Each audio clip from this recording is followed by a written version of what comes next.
Rikki Chaplin's my name. I'm totally blind and I have a moderate to severe hearing loss. I've been blind since birth.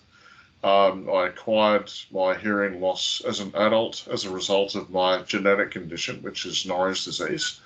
Um, yeah, I'm a musician. I work full time for an organisation called Speaking Up for You as a Disability Royal Commission advocate. So, yeah, I'm very fortunate to have had the life and the opportunities that I've had as a person who is deafblind.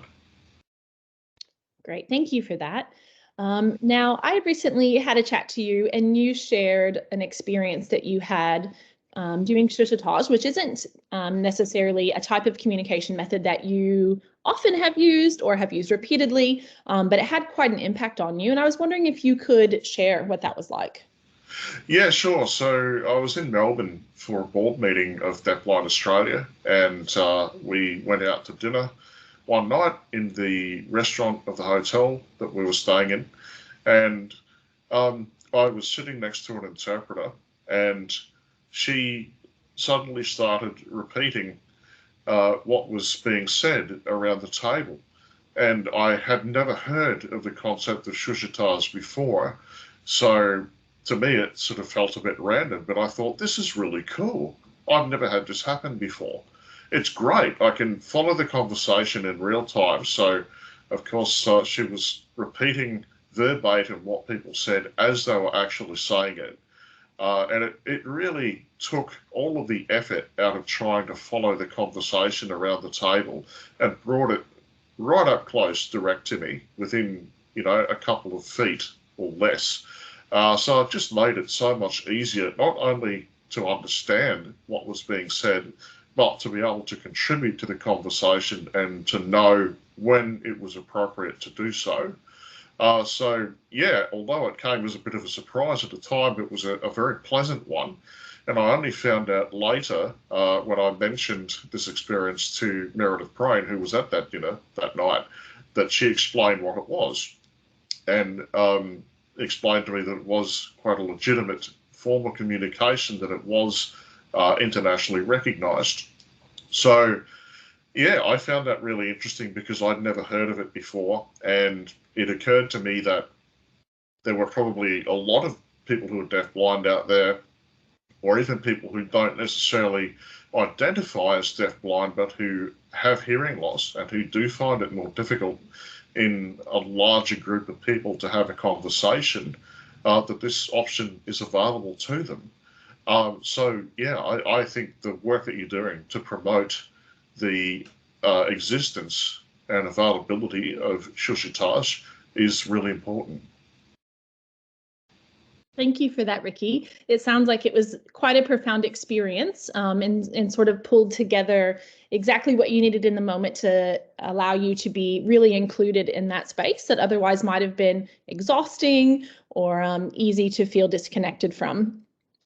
That's right. I can usually manage a group conversation. In my case, my hearing aids work fairly well.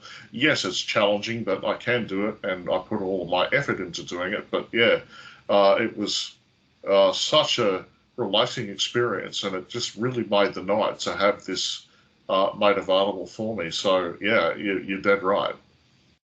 And I'm curious, I guess moving forward, if you were to think about accessing something like this in the future, what could that look like for you? Is that something that you might consider including in your NDIS planning or supports that you might have around you?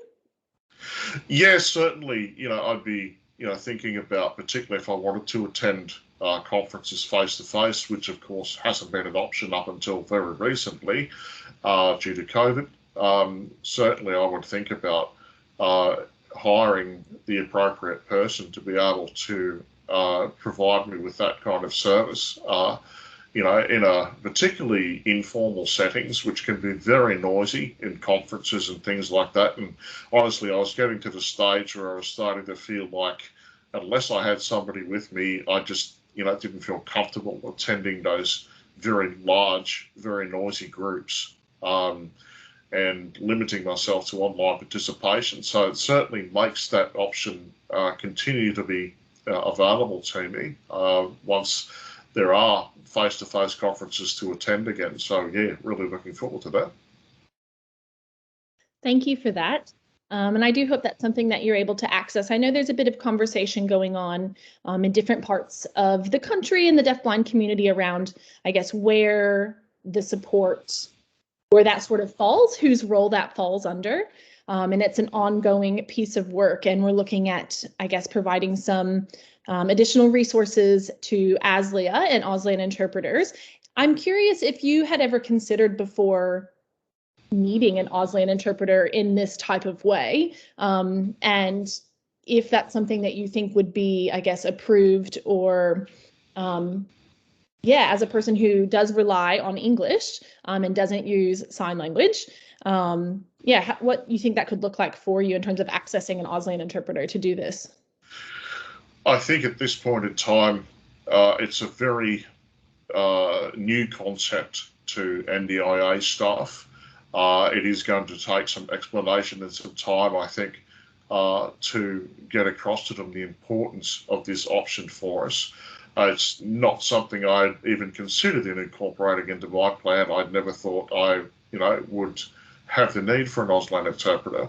But Chuchotage is quite a specialised skill because it's very exacting. You're wanting to communicate precisely what the person is saying, word by word, letter by letter. So it's not something that just anybody can do. It would require a high level of training. So yeah, I think at a personal level, it's something that I could certainly advocate for.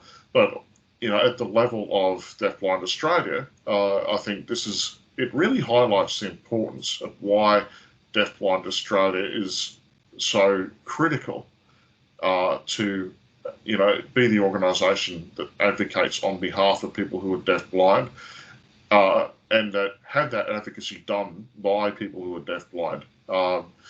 So I think an issue like this is precisely why Deafblind Australia exists and why it needs to continue to exist. So I'm proud to be a part of the work of Deafblind Australia as president. And I hope we can do all that we can as a board to support your efforts in this area. Rikki, thank you so much for that. And I'm really excited to be part of this work and to see, I guess, what comes of it. I do think there's much to be done, but also much progress and excitement, I think, for everyone involved for what this could look like.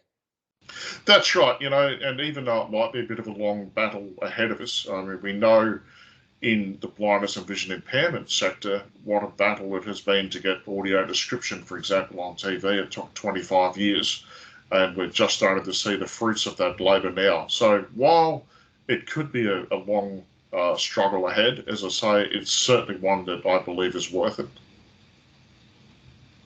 Beautiful. Thank you for that. And is there anything else you'd like to add before we go? Yeah, I'd just like to encourage everybody who requires Chuchotage, or in fact any form of interpreting service that they're not currently getting access to advocate for those services to be included in their plan, and to join together in advocating for the whole community, Australia-wide, to have this happen. Unification and unity when approaching issues like this is so critical, and it's important that we speak with one voice.